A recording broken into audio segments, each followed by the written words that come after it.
Assalamualaikum warahmatullahi wabarakatuh.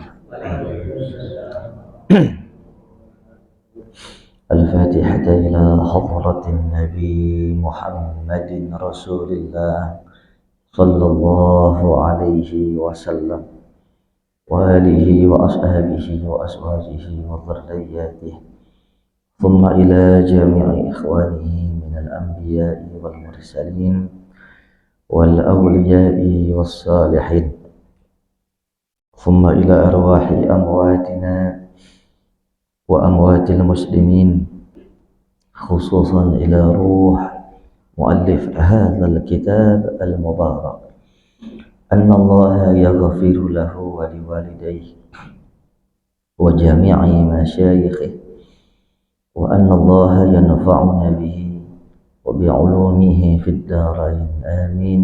الفاتحة.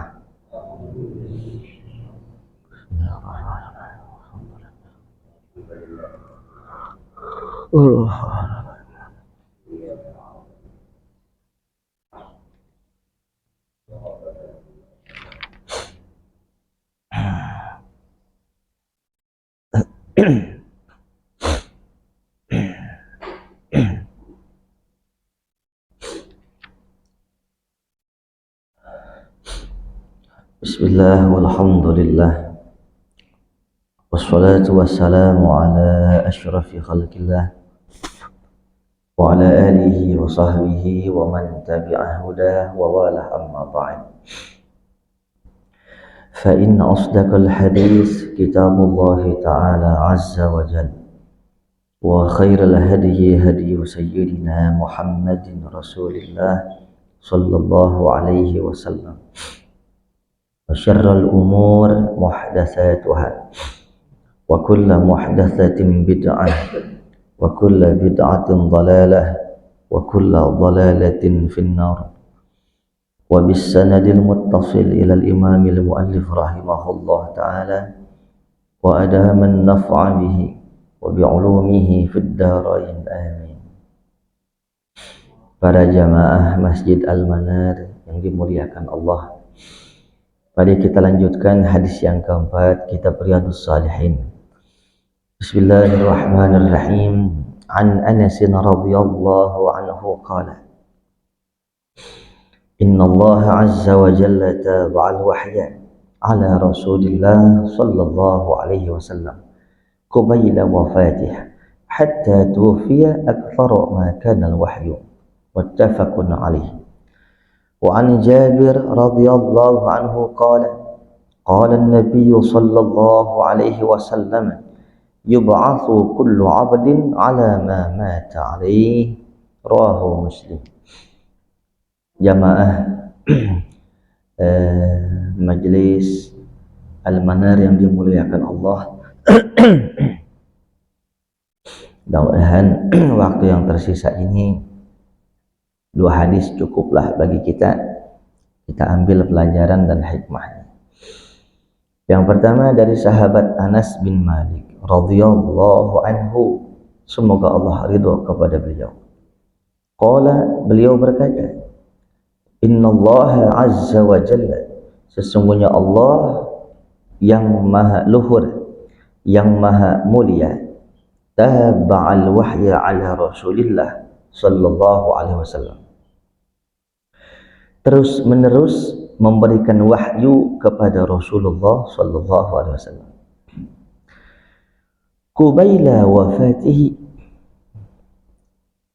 sampai mendekati wafatnya. Hatta tuwfiya akthar ma kana al-wahyu, sehingga beliau wafat, di akhir wafat beliau seringkali Allah menurunkan wahyu kepada beliau.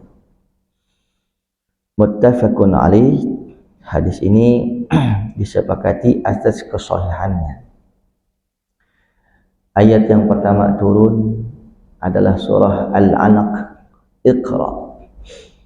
Ayat yang terakhir turun masih banyak perbedaan pendapat. Ada yang mengatakan surah Al-Maidah, Al-yawma akmaltu lakum dinakum wa atmamtu alaikum ni'mati wa raditu lakumul Islam dinan. Ada yang mengatakan bukan itu, tapi wattaqu yawman turja'una fihi ila Allah.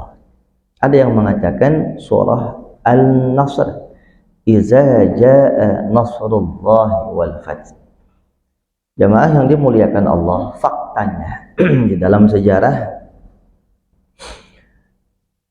dekat-dekat Rasulullah meninggalkan dunia ini, wahyu sering turun kepada beliau.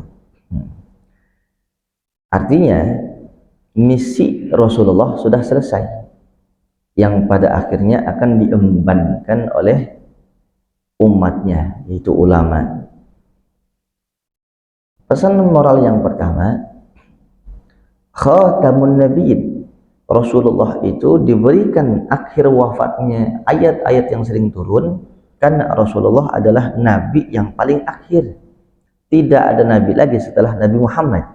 Oleh sebab itu sering-seringlah Rasulullah dijor, kalau bahasa kita, akhir hidupnya diberikan wahyu-wahyu. Untuk apa? Menyelesaikan daripada visi dan misinya. Karena sudah dipastikan tidak akan ada nabi dan rasul lagi setelah Nabi Muhammad. Sudah dipastikan begitu. Hadisnya sahih, Al-Qur'annya ada. Tapi akhir zaman masih banyak orang yang mengaku dia menjadi nabi. Dalihnya Al-Qur'an juga tuh.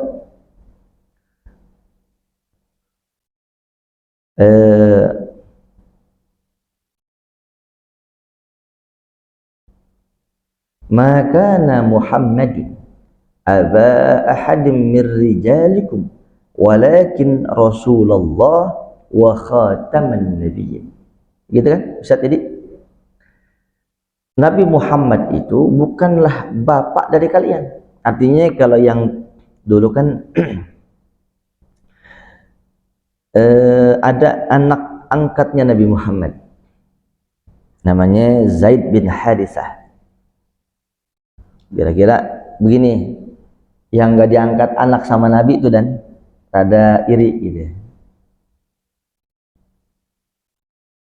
Zaid bin Harithah ini adalah anak angkat Nabi Muhammad. Berarti ini hukum nih, kalau ngangkat anak boleh nggak? Mulia nggak dan? Kalau ngangkat janda, ngangkat istri, assalamualaikum. Kalau anaknya aja boleh, lagi makanya kan begitu ya. Kalau jangan bini orang, jangan. Nah, ini ada sebagian sahabat-sahabat Zaid bin Harithah yang ngiri kira-kira. Wah, enak ya. Jadi anak angkat Nabi Muhammad, pengen banget. Turun tuh ayat. Muhammad itu bukanlah bapak di antara kalian. Artinya jangan terlalu gembira gitu ya. Walakin Rasulullah. Akan tetapi Nabi Muhammad itu adalah pesuruh Allah, utusan Allah. Wa khataman nabiyyin, dan penutup para nabi. Penutup para nabi. Berarti nabi setelah Nabi Muhammad tidak ada. Jelas. Faktanya Indonesia punya Ahmad Musaddiq. Masih ingat yang aku jadi nabi? Mantan pelatih bulu tangkis. Ya kan? Yang semedi di Gunung Salak Bogor, pulang ke Jakarta bukan bawa talas, bawa wahyu. Alasannya dia, salah satunya khataman nabiyyin. Nabi Muhammad itu adalah khataman nabiyyin, penutup nabi, tapi bukan penutup rasul. Coba itu, jangan kalah-kalin sama dia. Sudah barang tentu ditolak mentah-mentah oleh agama kita. Bahkan di zaman Rasulullah masih hidup, daeng ipul, Rasulullah masih hidup aja, itu ada nabi sintetik, udah ada nabi palsu, namanya Musailamah. Banyak lagi. Nah, ini yang pertama. Intinya kalau ada orang ngaku jadi nabi, maka wajiblah kita mendustakan, tidak menerima, menolak ya. Yang kedua, ketika penerus Nabi dan Rasul itu adalah ulama yang bersandarkan kepada hadis Rasulullah. Al ulama warathatul anbiya. Ulama itu adalah pewaris para nabi. Bukan mewariskan harta, bukan mewariskan benda, tapi ilmu pengetahuan. Maka yang diwariskan ilmu-ilmu oleh Rasulullah adalah ulama. Dasarnya ulama itu alim. Alima ya'lamu ilman, pengetahuan. Orang yang memiliki pengetahuan alim, jamaknya ulama. Dasarnya lagi adalah innama yakhsyallaha min ibadihil ulama. Hanya orang-orang yang takut kepada Allah lah yang dikatakan ulama. Jadi ilmu udah ada, ilman mantap, dasarnya takut kepada Allah, khasyatullah. Kenapa Bang Erwin? Sebab ada ilmu, sebab tahu agama, tapi kalau nggak ada takut sama Allah, bisa perjualbelikan fatwa. Oh gitu, jelas? Nah ini sudah ada.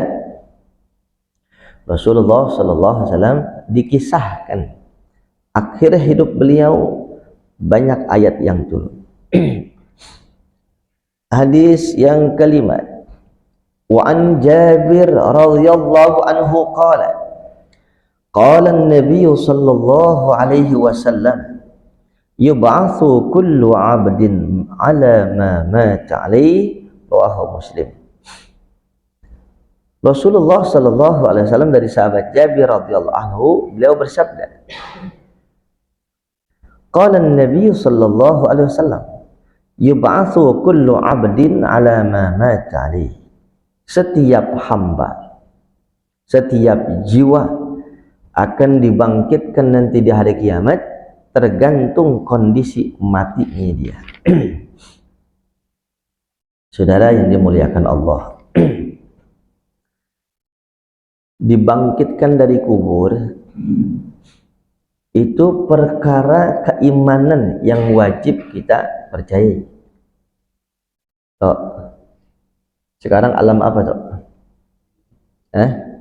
Sebelum alam dunia, alam apa toh? Alam rahim. Ente ini keluar sedikit nih ya. Habis alam rahim, alam dunia, habis alam dunia, alam kubur atau alam barzakh. Betul ya, Sir? Nah, sekarang kita di alam dunia, kita balik lagi ke alam rahim bisa nggak? Yang kompak loh, masih melotot. Gua boleh. Kita nih sekarang kita balik ke alam rahim bisa nggak? Yang benar? Yakin?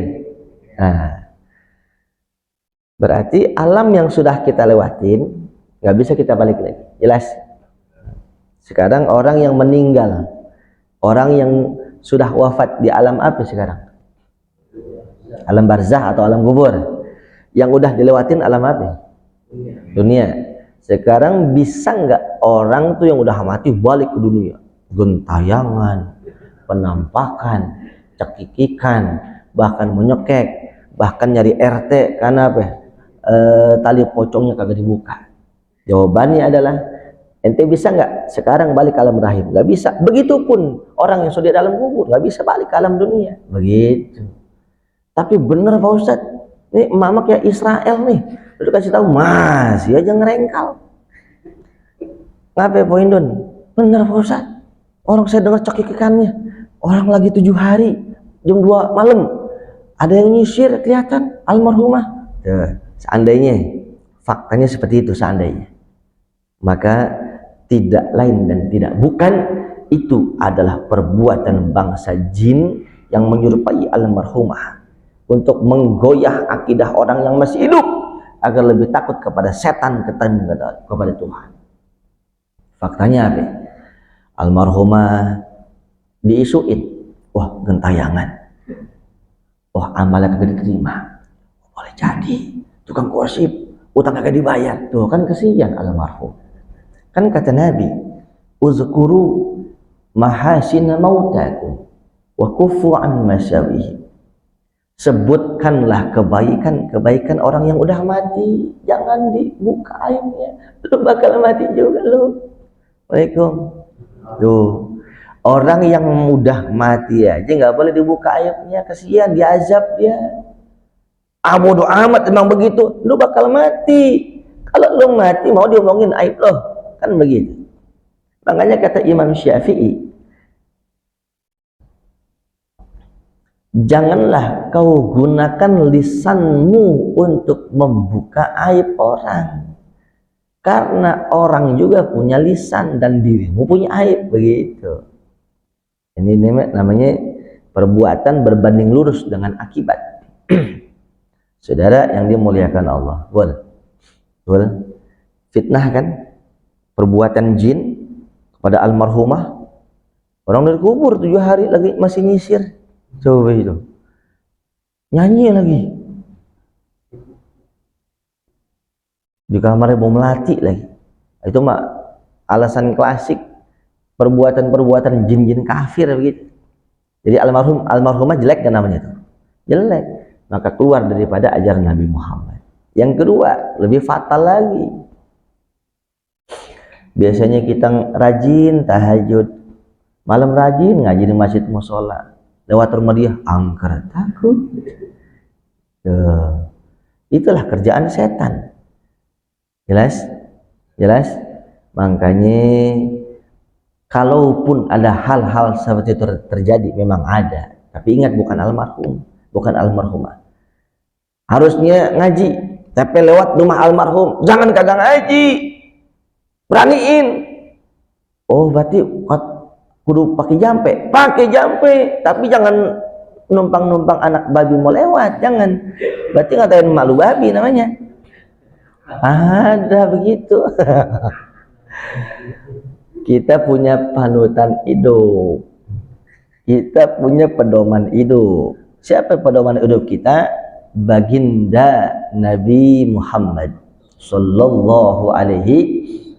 Baca jampeknya, ikutin saya. Bismillahirrahmanirrahim. Ikutin Pak. Bismillahirrahmanirrahim. A'udzu bikalimatillahi tammati min syarri ma khalaq. Hafal? Ulang ya. A'udzu. Ente ingetin awalnya, ntar ente klik di Google ada. Itu hadisnya sahih. Bacaan Nabi Muhammad, pagi baca 3, sore baca 3, aman dari santet, aman dari teluh, aman dari binatang buas, aman dari congkraman macam-macam. Tapi bini nggak kena cuma. Itu doang tuh nggak kena.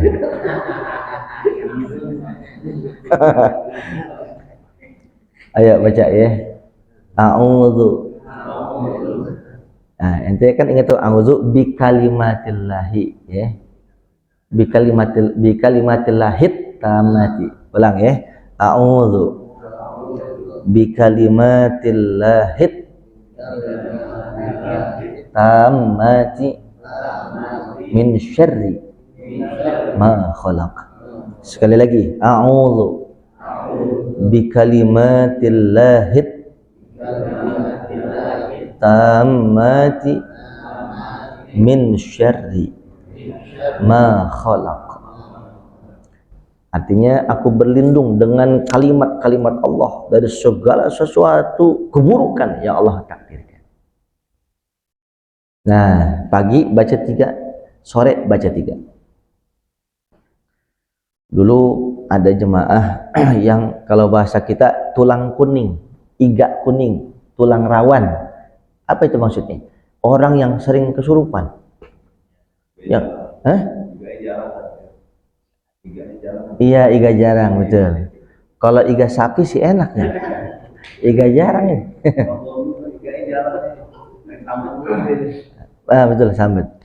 Sering kesurupan, sering kesambet. Iga Betawi kan? Oh, pantes. Ya. Ada yang bilang juga tulang kuning. Iga jarang, tulang kuning. Ada lagi Pokoknya begitulah ya. Orang itu sering kesurupan, sering kesambet, padahal dia kagak punya apa-apa. Jelas ya. Nah, udah ke Gunung Kelut, Gunung Cerme, dia kemana-mana, akhirnya ke rumah saya kasih itu tuh satu duaan semuanya ya. Tuh, kalau ketemu kasus begitu, ini jampe doa dari baginda Nabi Muhammad. Habis subuh lu baca a'udzu bikalimatillahi tammati min syarri ma khalaq, hadis sahih. 3 habis asar atau maghrib 3 kali. Sampai gini hari udah 13 tahun kagak kumat lagi. Alhamdulillah. Nah, dalam kasus tadi tuh kita khawatir tempat-tempat angker begitu ya. Khawatir dayat pulang lewat pohon bambu. Wah, takut ya. Rupanya itu bilah pohon bambu gesek. Rupanya kagak ada angin, ada juga krek. Umpamanya begitu, rambutnya panjang, bajunya putih, umpama, dan di situ masyhur orang sering digodain. Emang ada, kita nggak pungkirin. Baca doa itu sebelum kita lewat situ. A'udzu bikalimatillahi tammati min syarri ma khalaq. 3 kali, insyaallah aman. Itu jampe doa yang langsung keluar dari lisan Nabi Muhammad.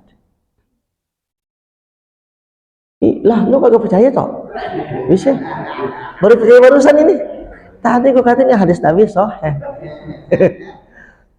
Tuh. Jadi nggak boleh numpang-numpang anak bagong melewat. Jelas. Nah, yang kedua, kita ke materi kita. Yub'atsu kullu 'abdin 'ala ma mata 'alaihi. Kata Rasulullah, sabda Rasulullah, setiap hamba akan dibangkitkan dari kubur nanti tergantung kondisi matinya bagaimana. Kalau matinya dalam kondisi husnul khatimah, di kuburannya itu surga enak, insyaallah yub'atsu yaumil qiyamah, dibangkitkan hari kiamat nanti dalam kondisi dia seger, dalam kondisi dia berpakaian nggak telanjang, dia memiliki sayap kanan dan kiri yang langsung masuk ke surga. Ada yang begitu. Kalau di kuburannya neraka mulu, diseksa mulu, matinya suul khatimah umpamanya, maka dibangkitkan dari kubur nanti dia telanjang, digiring ke padang mahsyar, dia kelelep sama keringatnya sendiri, panasnya luar biasa, lama penantian. Nah, ini dia. Jadi saya mau cerita dulu ya ilustrasinya.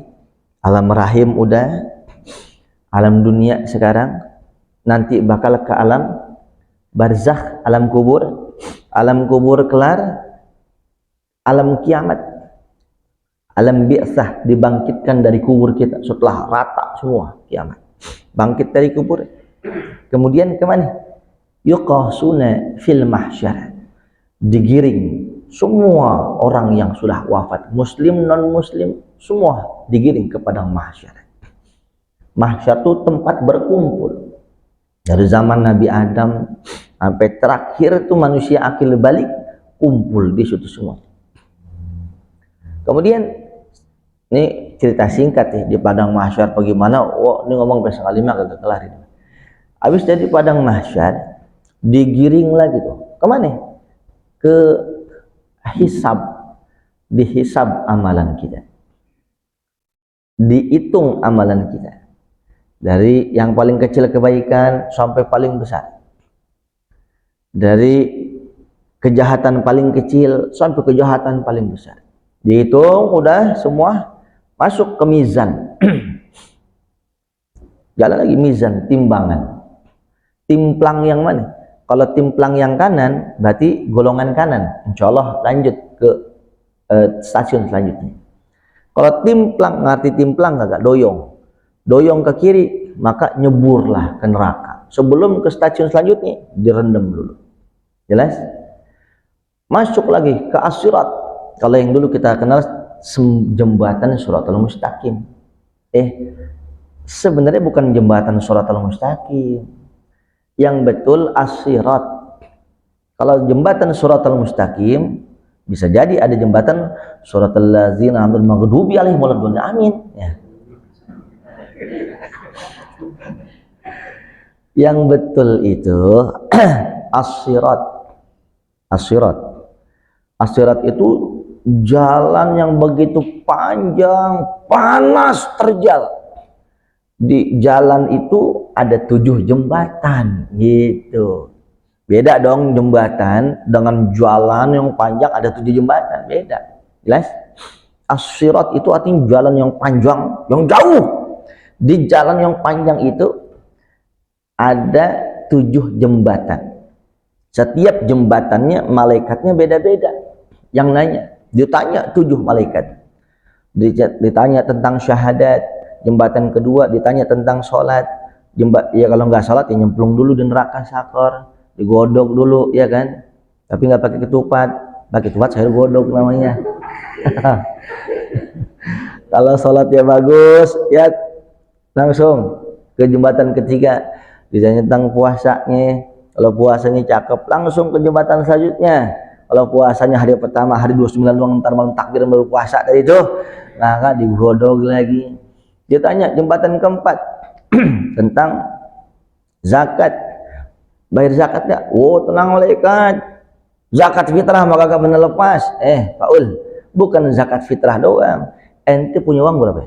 Banyak, kontrakan banyak. Itu nilainya lebih daripada 86 juta. 86 gram, wajib bayar 2,5% zakat. Rendem lagi. Kalau yang bayar zakat mal clear semuanya, masuk ke jembatan kelima. Haji dan umrah wajib. Saya nggak mampu, udah sana. Saya mampu, tapi kenapa enggak? Males, rendem lagi. Jembatan ke-6 ditanya tentang mandi junub, bukan wudhu, bukan ngaji, bukan siapa banyak gurumu. Betapa banyak kau punya jemaah. Berapa kali kau hatam Quran? Tidak. Jembatan ke-6 yang ditanya mandi junub. Nih dan bagus komandan ngaji. Jadi tahu kan? Iya, coba kalau tiap Senin, tiap Kamis ngaji. Banyak lagi dan ya. Yang ke-6 nih saya mohon maaf ya, saya ngomong di sini kagak bohong enggak? Sesuai fakta dan data. Apa artinya gelar doktor saya kalau saya bohong? Lagi apa untungnya gue bohong ya? Minum air putih doang. Iyalah, biarinlah, yang penting ikhlas. Pokoknya kalau saya bohong nih, sambar geledek bareng-bareng ya. Assalamualaikum. Rujukannya mana itu? Hadis Rasulullah. Yang menukil hadis itu adalah Imam Al-Qurtubi di dalam kitabnya Tazkirah. Jembatan ke-6 di As-Sirat itu malaikat nanya tentang mandi junub. Kenapa mandi junub yang ditanya? Karena tidak akan diterima amal soleh ibadah tanpa bersuci. Katakan satu contoh sholat. Sholat sah tidak kalau nggak wudhu? Jawab dong. Sholat sah nggak kalau kagak wudhu? Nggak sah kan? Kenapa nggak sah? Karena wudhu syarat sah sholat. Betul. Sekarang saya tanya lagi. Wudhu ngangkat hadas kecil. Betul. Lah wudhu mengangkat hadas kecil tidak akan terjadi kalau ente masih junub, hadas besar nggak terangkat. Saling berkaitan. Bagaimana bisa ngangkat hadas besar? Praktek relevansinya adalah mandi janabah, ngangkat hadas besar. Udah mandi junub, setiap oe mandi junub, setiap siang ngimpi mandi junub, tapi mandi junub ente kata malaikat tidak sesuai ilmunya. Demi Allah malaikat, asal saya mandi junub pakai sampo setengah botol. Ini kalau gua malaikat ini, gua kata begini ya, Emang zaman Nabi ada head and shoulder pentin? Kata malaikat, lu kagak ngaji sih.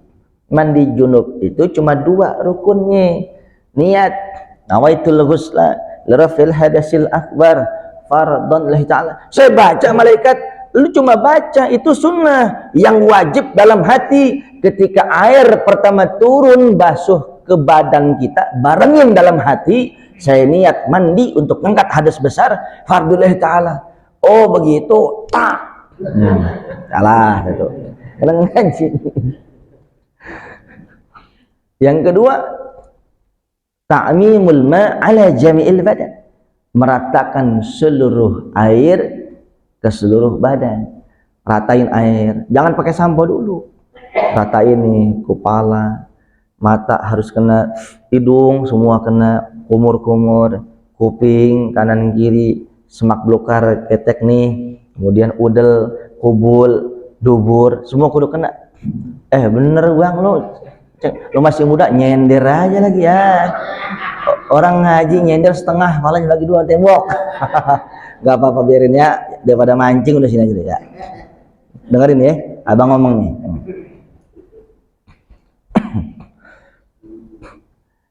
Bagaimana tuh, saya lupa. Semuanya ya harus ngerata semuanya. Ingat, kirim salam kepada istri-istri antum nih ya, yang punya istri. Khusus wanita ketika membasuh farjinya wajib jongkok. Dibahas dalam fikih, hunaka lafaif, karena di dalam farji wanita memiliki lipetan-lipetan yang tidak akan terkena basuhan air mandi janabat kecuali dia jongkok. Jongkok kayak model cebok, habis itu diri lagi boleh. Ada seorang ibu umur 71 curhat sama saya, karena dari muda dia mandi nggak pernah pakai ciduk, pakai shower. Nggak pernah dia empang, nggak pernah dia padasan, nggak pernah lah. Setiap mandi junub, dari mulai dia akil balik sampai umur 71 kagak pernah jongkok diri, otomatis kan kagak terbasuh alat farjinya. Ya Allah Ustaz, bagaimana Bu? Berkahnya nuntut ilmu. Baru tahu sekarang, kita berusaha memperbaiki diri, insya Allah yang lalu Allah maafi. Begitu. Bagaimana kalau nggak ngaji sama sekali? Jelas? Jelas, Neng? Jelas ya? Nah, udah rata semuanya, baru mau pakai sampo boleh, pakai sabun boleh. Ini kadang niatnya udah bener ya, Cak boleh, enggak juga nggak apa-apa kan, sunnah. Air pertama turun ke badan kita dalam hati, barengin kan? Saya niat mandi untuk angkat hadas besar fadlillah ta'ala. Udah niatnya bener, belum ngerata, timpah sampo. Jadi ratanya dengan air sampo kan kagak sah, karena bukan air mutlak. Begitu banyak sekali. Jelas sampai sini? Tuh, yang bakal ditanya nanti, jembatan ke-6 di As-Sirat itu adalah mandi junub, karena pangkal daripada ibadah. Sekarang baca Quran, haji, kan ada tawaf ya, gak bakal sah tanpa bersuci.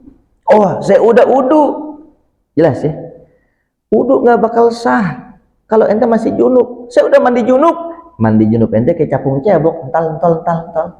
Dipikir asal udah sapuan, udah niat nawatul ghusla, enggak, karena kagak ngaji, enggak tepat sasaran. Itulah kata Syekh Ibnu Ruslan, orang yang ibadah nggak pakai ilmu ditolak, nggak diterima sama Allah. Nauzubillah.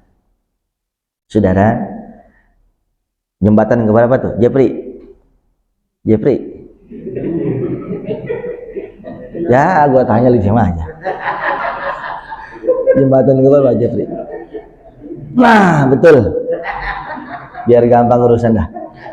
Jembatan ke-6. Waalaikumsalam. Kemudian masuk ke jembatan terakhir ke-7. Kata Syekh Al-Qurtubi, beliau mengatakan jarang sekali manusia yang selamat di jembatan ini. Banyak yang nyebur. Mudah-mudahan kita termasuk golongan yang selamat. Kata beliau, banyak sekali yang nggak selamat. Memang apa yang ditanya di sana? Karena jembatan ke-7 malaikat bertugas menanyakan kepada setiap hamba yang akan lewat tentang zulmin nas. Pernah zalim kepada manusia? Banyak. Zalim kepada mertua, zalim kepada istri, zalim kepada anak, zalim kepada tetangga, zalim kepada teman, zalim kepada guru, zalim. Ini lagi tausiah begini di kampung sono, dan Ustaz, udah dulu pikirin diri aja udah. Diri aja belum tentu masuk surga. Justru itu PA, ya, kita ngaji bareng-bareng nih. Kalau gua kagak masuk surga nih, lu masuk surga, lu ambil cari gua, tolongin gua. Begitu maksudnya. Paham nggak? Ya.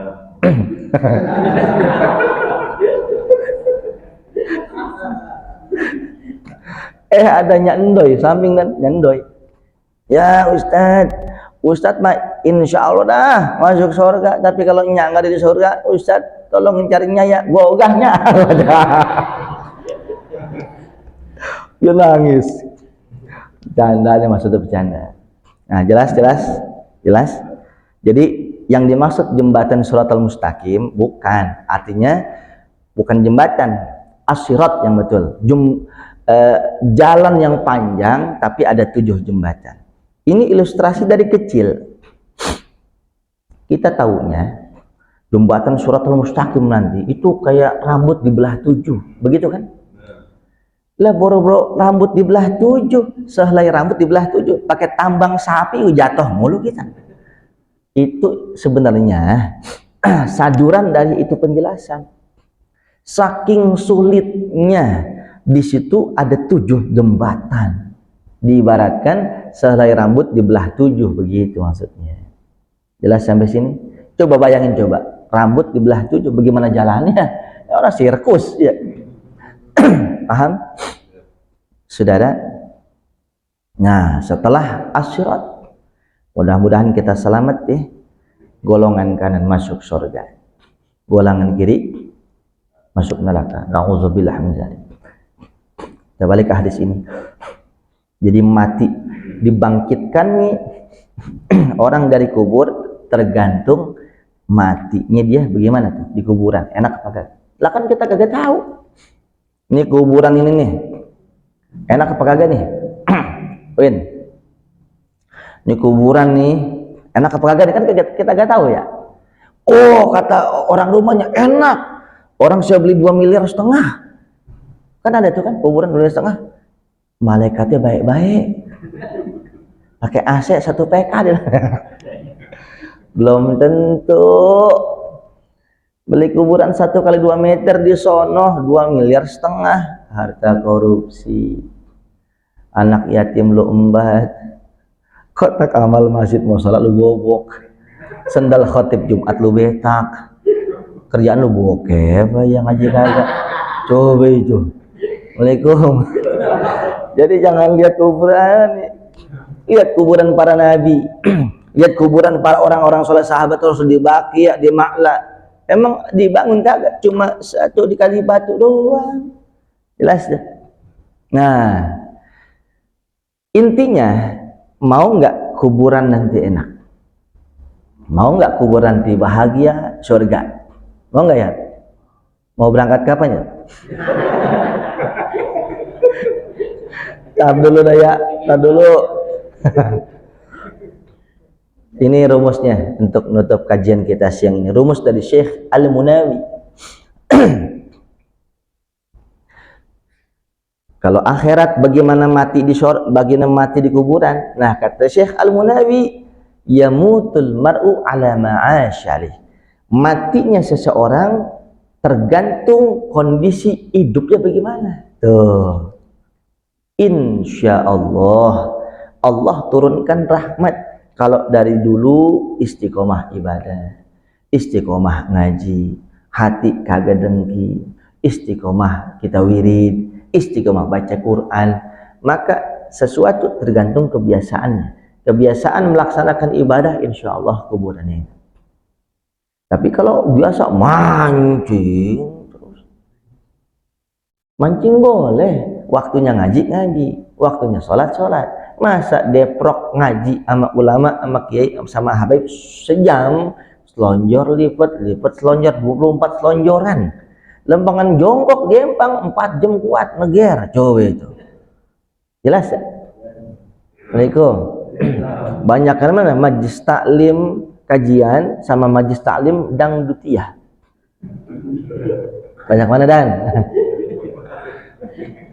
Padahal mah di taklim adem empuk pakai AC, dapat ilmu, insyaallah panjang umur, turun rahmat Allah, ada air yang agar yang menasib ente pada wah dangdutiyah, panasan, ribut, ada yang mabuk-mabuk, ada yang dosa-dosa, kena semuanya impasnya.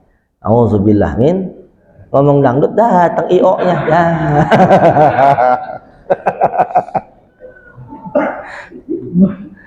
Ya, terima kasih Bang Odi.